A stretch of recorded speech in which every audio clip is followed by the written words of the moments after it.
As caregivers, almost all of us at some point ask ourselves, is it time to change my care receiver's living situation? In this episode, Sue and I are going to talk about some of the early things you need to think about when you're at this point. We have 5 tips. Sue, let's get started. Welcome. We're Sue Ryan and Nancy Treaster. This podcast brings our years of experience in a variety of family caregiving roles to prepare you to navigate your caregiving journey. We're sharing our personal experiences, not medical advice. And because it's our passion to support you on your journey, we believe no topic is off limits. Let's get started. We're going to start with an overview of some things that we're going to consider for all 5 of the tips, beginning with it's not a one and done. As we continuously go through our journey, each of these tips, we're going to evaluate, adjust. They're going to be inflection points throughout and go, no-go decisions. For example, an inflection point might be a change in their medication, a shift in their diagnosis, a shift in our ability to keep ourselves or them safe. So throughout the journey, we're going to have those. And several things we want to make sure are that probably the most important thing we're going to say all day today is don't wait until you need the answer right away. True. Start this process early. Learn from other people, ask questions, start gathering information, and learn about it way ahead of time when you can. We can't always, but as soon as you possibly can, so that what you are doing is adjusting what you already know, updating what you already know, adding to what you already know. And in some cases, as we'll talk about, pre-planning things that you may have for the future. So there's that. And then don't do this alone. Talk with other people, get multiple lenses, multiple perspectives, educate yourself on it, and have a sounding board, have other people who you can have as a sounding board. And we're starting with one of the most important of all of them, which is, Nancy, tip 1, finances. Yes, we want you to start with understanding your current and future financial resources.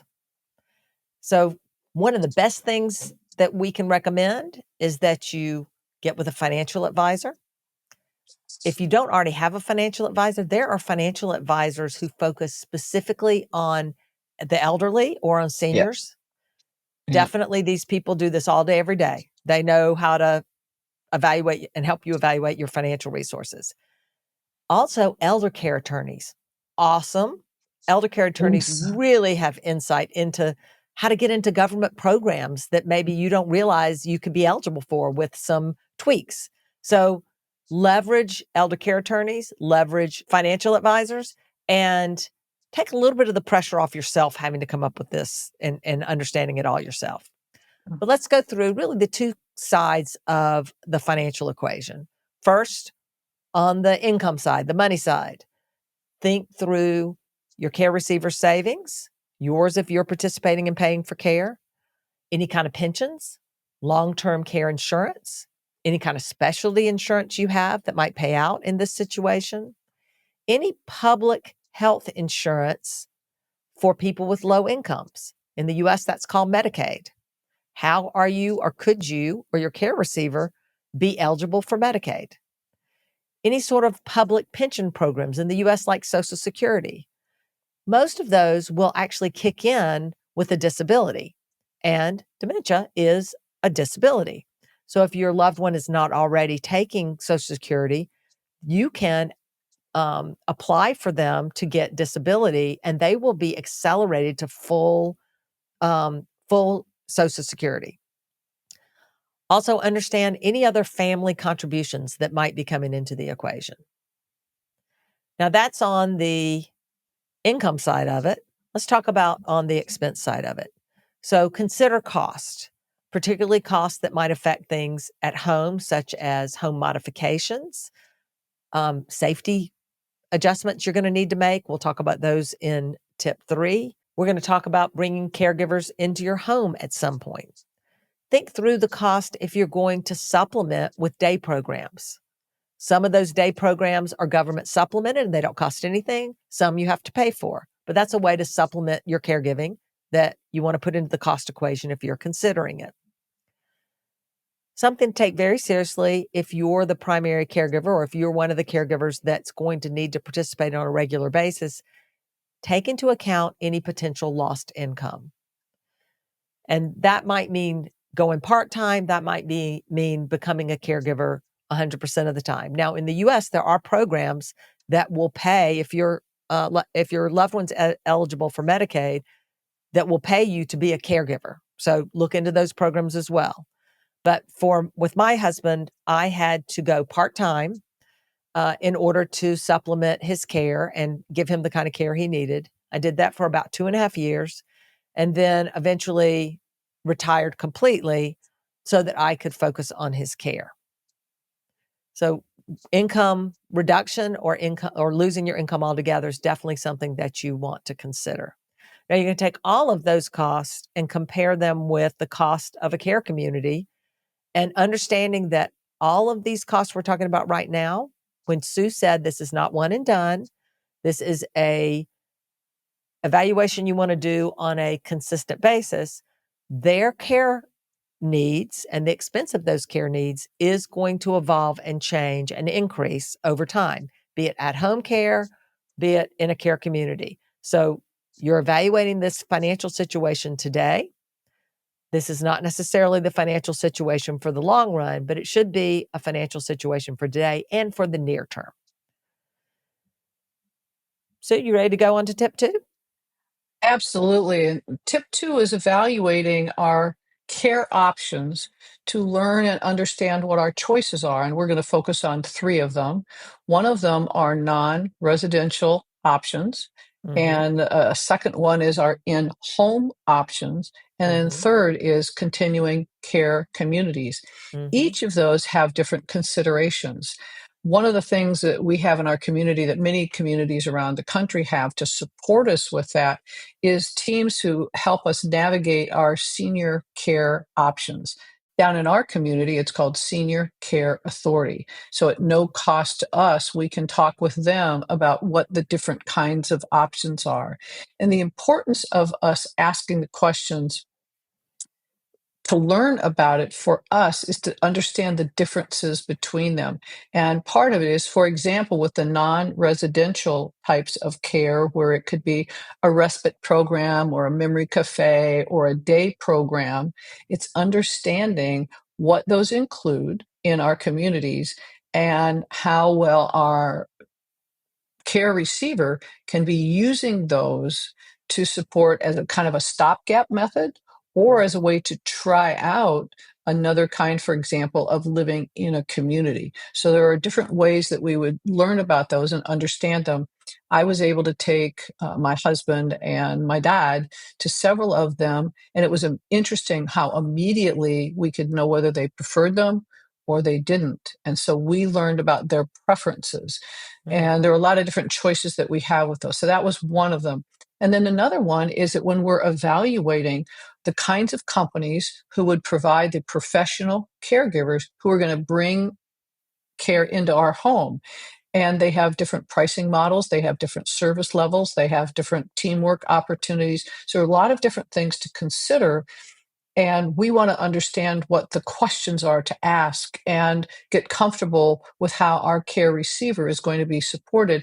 And also because we're a part of that team, we need to be able to be supporting them as effectively as possible. And then there's the consideration of what would a care community look like? And when we're evaluating what care communities are, there are a lot of different questions to ask. And as you can tell from all of these, we want to make sure we're not going alone. We're not asking the questions alone. We're getting someone else who we can be bouncing the ideas off of, who can be another set of eyes and ears, and where we can be getting questions that they can be sharing questions with us and the information as well. But in the care communities, they have different models of care, different staffing levels, different kinds of the programs they have for dementia specific care.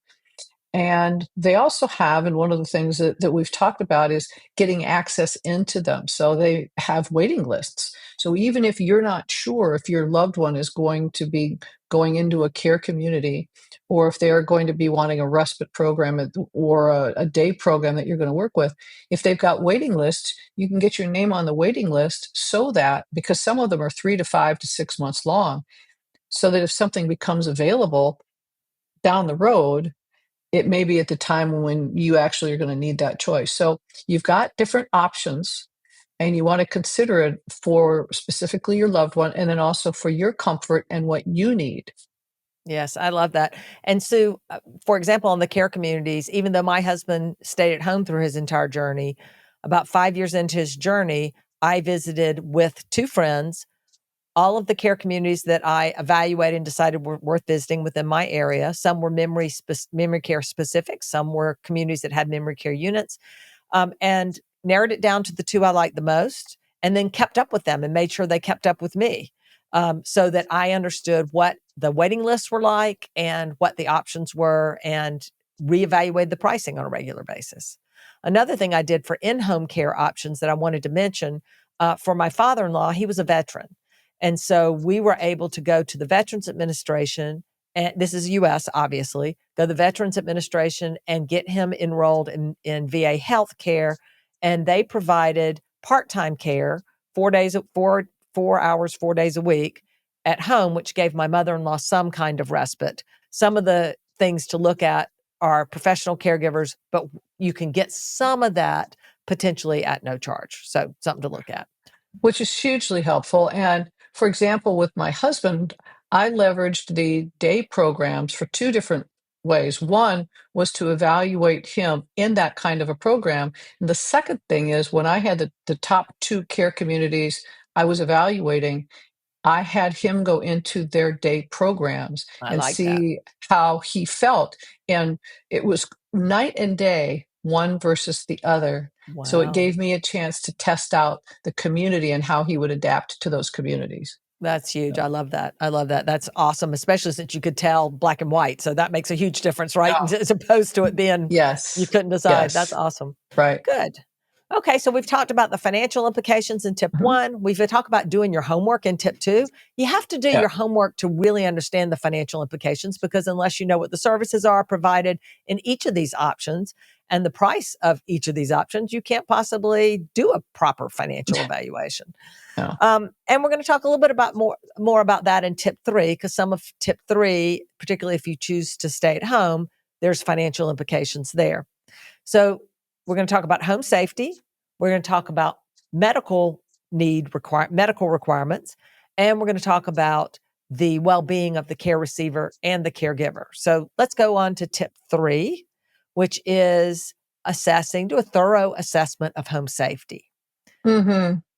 So we're starting here with suggesting that you get an updated medical evaluation, a meeting with the doctor where you go through, get an updated medical evaluation, talk about your loved one's home safety risks now and in the near future from the medical perspective. This is also going to come into play when we talk about assessing their medical needs. So this same visit is going to help you with tip three and tip four. But the idea here is to get a flavor for what's coming so you can start to evaluate what you might need to do to modify your home if you think you're going to keep them there. One of the first things that you can also do is ask your physician in that meeting in the US to give you a prescription for occupational therapy. And an occupational therapy is part of social services, and they will come to your house at no charge and evaluate your home safety based on your care receiver's current needs and near-term needs. Now, they're going to look at things like the risk of wandering. Do you need safety? Do you need safety latches on your cabinets? Do you need them on your doors?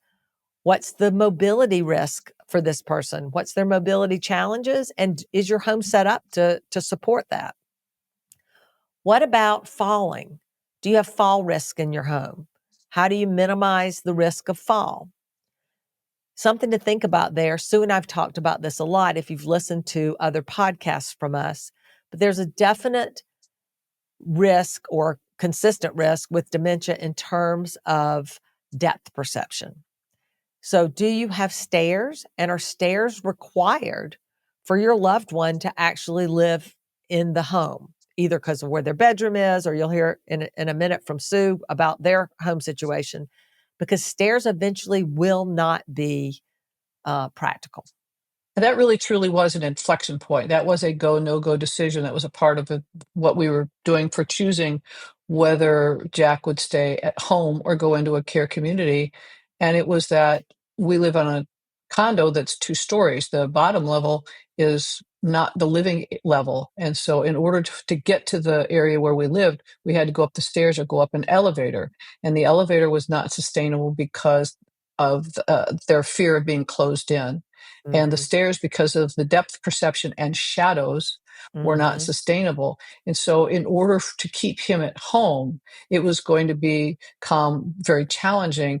And one of the pieces of it was not just the fact that there were stairs, but it's the consideration, and this is huge, emergency service considerations Mm-hmm. of getting him in and out. Or if Mm-hmm. there was a fire, if I had a fire upstairs, I wouldn't be able to get him out. So there are Mm-hmm. considerations that we have for components of the home that are really important to evaluate. And Sue and I discussed home safety in a lot of detail in episode 7. So I would suggest you go listen to that episode because it is purely about home safety and it really covers Mm. all the things that you need to consider, including some of this emergency services stuff. It's a good episode for that. Now, one of the other things when it comes to home safety is we've talked up till now about home safety for the care receiver. But what is the challenge, or is there a home safety challenge for the caregiver? Aggression is a pretty common challenge with people with dementia. I Mhm. had it, Sue had it, and you if you're the primary caregiver, you do have to decide at some point what is your safety level in this situation.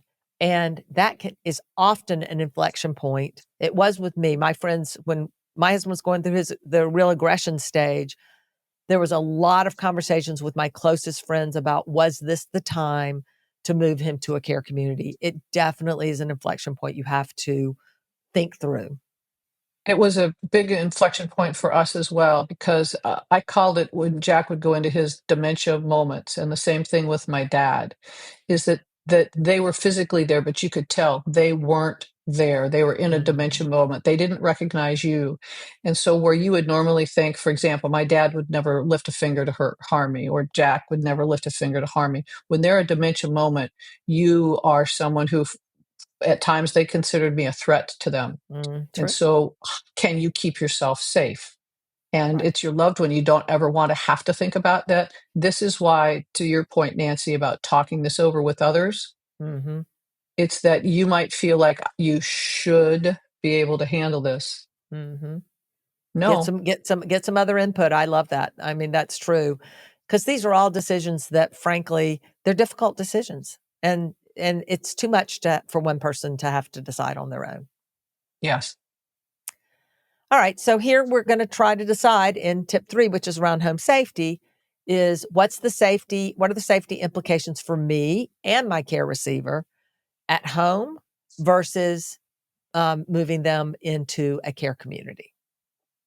Now, some of the things we did in tip 3, we're going to leverage in tip 4. So, Sue, why don't you jump in? Right.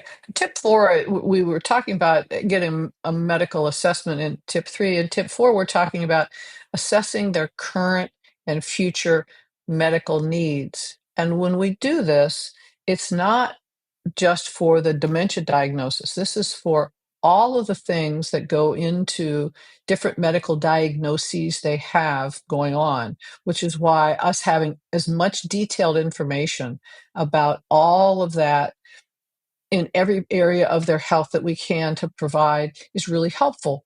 For example, there may be a diagnosis that the care for that is complicated by the diagnosis of dementia. And Nancy, just to to really bring this home. You've got such a perfect example of that. I do have a perfect example of that. There was a point where my father-in-law went into the emergency room and had to stay in the hospital for a couple of days. And so he had to have a Foley catheter, which is an external catheter. We brought him home and he had no idea what it was. And 12 hours, within the first 12 hours, he had pulled it out, which is very dangerous. There were some things he did that caused it not to be dangerous, thank goodness, unknowingly. Very dangerous. And we realized he can't have a Foley catheter without 24-hour care. 24-hour at-home care is very expensive. And Yes. so we knew that was going to cause us, that was an inflection point. Now, we knew that he was going to have a doctor's appointment within 2 weeks, and we are going to wait till that 2 weeks was up and see if he could live without the Foley cath. If he could, then we would keep him at home longer. Well, he did. He was able to get out of the Foley cath, and we were able to keep him home. Well, towards the end, this happened again, and he had to have a Foley catheter again. And this time, at least we knew, he's got to have 24-hour care the moment he has that Foley catheter. Now, we knew this was another inflection point. He only lived for about 8 days after that. So it did not end up causing us to have to make a different living situation decision, but it would have if this had continued long term because we could not manage it. In addition to the purely medical needs, it's on our side as well. When we're looking at what their current and anticipated future medical needs, are we going to be able to handle it? For example, mobility considerations, incontinence support, mood swings, and other medical needs beyond dementia. Does there come a point in time where we're no longer qualified to be the person to provide that level of care? Right. Okay. So we've gone through four good tips. I think the last tip might be the most important one. We started with the one that is a good go, no go with financial, but now we're at the end, which is really about understanding the well-being and what's required for that for the care receiver and the caregiver both. So that's tip 5. So why don't you get us rolling? And when we talk about prioritizing it, it really is. It's not an either or, it is definitely a both and. This is one of the reasons why we said in the very beginning, don't go alone, continuously evaluate it and have go, no go decisions and look at the inflection points. When we're talking about prioritizing these things, a big part of it is socialization. And it's socialization for our care receiver and also socialization for us. When we look at the socialization for our care receivers, for example, with their different journeys, they have different levels of comfort or discomfort. And I'll use several examples from my side. Our grandmother, for example, was completely comfortable at home in a quieter environment without a lot of external social stimulation. In fact, that was very agitating to her. It was the exact opposite of what you might anticipate. With my dad, we found that while home was very comforting for him, when he was around the stimulation of a social community, it improved his mood, that he enjoyed it. He didn't prefer a lot of stimulation. And so it was kind of when he moved into the community, he wasn't involved in all of the activities, but he had more social interaction. And then at the far end of the spectrum is my husband was very, very social. And so on the my side of it, it became harder and harder for me to get him the amount of social stimulation that was helpful for him. And so these alternative choices we've talked about with the respite care program, he loved that, the stimulation of that. When we found the day program, he loved that part-time aspect of it and in the preparation for it. And it helped me know that moving him into a care community was going to give him that level of socialization that really helped him thrive. And so when we talk about that, it's understanding both for us, because one of the challenges for caregivers is that there's more and more isolation. We're prioritizing the care of our loved one. They need more of our time and our emotions. And so we ultimately end up not having as much personal socialization, and this impacts our moods as well. On the side of isolation for the care receiver, one of the things that was really valuable for me when we were working with Jack's Care to be in the respite programs of the senior centers and the day programs to give him the social stimulation is it gave me the opportunity to get out and to increase my level of socialization. So there are a variety of different reasons why these are very, very healthy. And as we're observing our care receivers' needs for socialization, be aware of yours. And this is another reason, don't go it alone. Have accountability partners, have your friends, like, hey, you look like you're not as happy as you used to be, and let's go have lunch, or and helping us notice as well. So at any rate, it's looking at the socialization and the needs for our care receivers as well as for us for these different options. And on the other hand, my husband had frontotemporal dementia, and specifically primary progressive aphasia, which is a language a language forward kind of dementia. And so he really was a very social person, but he was very frustrated in social environments because people didn't understand what he was saying. And so it was very difficult for him to socialize. And so we didn't leverage any of these day programs, which is unfortunate because he really was a very social person and probably would have enjoyed something like that. My father-in-law was actually really enjoyed the social aspects. When we would come to the house and have a birthday party or people would come visit, he lit up. He loved that. And I would say we probably did not do him justice, even though he stayed at home as well till the end. We did not do the socialization part of his journey justice as we should have, because he really did enjoy socializing. And I would say we left that definitely was not our strongest part of his care. So leverage the programs. I know, Sue, before you even leveraged the programs, you did a good job of scheduling people on a regular basis to come to the house and visit. I mean, you really fed Jack's social, desires, if you will. I did. I kept him at home for as long as I could. We stayed at home for a number of years until really the inflection point, the go, no go of his safety. Yeah. Yeah. All right. So we've talked about, at home, some people feel home is more familiar. It's easier for them to get to the bathroom and the bedroom and the things that are more familiar to them. But there's also the consideration of you as the care receiver. And we've hinted to this already. Caregiving, particularly as things progress in the diagnosis, can be very, very challenging, both physically and emotionally. So when we talk about go, no-go decisions, when it comes to the well-being of the care receiver and the caregiver, you want to think through what's happening with you as well. What's your inflection point? Do you have a boundary that is getting ready to be crossed, maybe with incontinence?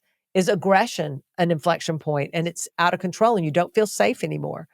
Are you so physically and emotionally exhausted that you're not being a good caregiver anymore for your care receiver? So those are inflection points too that need to be considered when you're thinking through this decision. So tell us a little bit about really what finally packaged up a decision for you with Jack. I think people would be interested to hear. Sure. As I mentioned, I kept him at home for as long as I possibly could. So we stayed at home for many of the years of his journey. And what I continuously evaluated is what was helping him thrive the most. So I did leverage the different programs we're talking about. I leveraged a senior center respite care program and found one that he just thrived in. And then I evaluated the day centers, both for the kind of program that would be healthy for him, and then as a kind of a stopgap measurement of the communities he might be considering going in if I chose to go that way. And that when I realized I couldn't help him thrive, and I also could keep him safe, and that was my number one choice, was keeping him safe. Mhm. And my number two choice was keeping me safe. So I wanted to keep him safe and happy and keep me safe and happy. And it became the option, the number one option for him was to move him into a community, which just like yours was that it didn't need to go to that direction. I didn't have an option when I explored all the different considerations. Right. And I didn't make that decision in a vacuum. We made it as a family and we talked through it. And everyone agreed this was the wisest choice. And when you think about that, when you're making your decision, it's evaluate several things. Like, let's summarize here. It's what is the wisest choice for our care receiver? What's the wisest choice for us? And health and safety are very important with those. And then what program or programs today can support our needs as well as their needs in the best possible ways, and then continuously evaluate and evaluate and evaluate. I felt very comfortable keeping him at home for a long time. And then when it wasn't right, I already had his name on a waiting list Good in for a care you. community, and I had already had him experience being in their daycare program. So I already knew what it was. So when the choice came to move him in, it was a very quick decision. We were able to take action pretty quickly. Oh, that's awesome. And to give the other side of the equation, I kept my husband and my father-in-law at home through their entire journeys, but don't think I wasn't keeping up with the care communities. I didn't understand what the options were. I didn't make sure they know who I was. I stayed very connected to the options through the entire journey. So I always could fall back on that option if I felt like the inflection point called for it. And that was what it would take for him to thrive. So, this all ends up with being what Sue said. It is a constant evaluation. Leverage those inflection points, check yourself when one of those happens and say, maybe I should go back through my evaluation again and think through where we are in terms of living situation. One thing I'll reinforce with that, my journey was so much different because we had an elder care attorney. Oh, I good have point. talked to people who had chosen not to get one. And I promise you, if you have not considered an elder care attorney, it was transformational in our journey. That's awesome. That is awesome, Sue. So good. Such good advice. So in this episode, we talked about things to consider when you're in that situation where you're thinking, I think it's time to evaluate my care receiver's living situation. We shared 5 tips. The first one was consider the current and future financial resources that you have. Yeah. The second one was evaluate all your options, visit care communities, meet with professional caregivers, understand what the costs are and what the services are for all those options. Third one, do a thorough assessment of home safety. Fourth one, assess their medical needs now and in the near future. And the fifth one is prioritize the quality of life for both you and your care receiver. You are both part of this equation and part of this decision.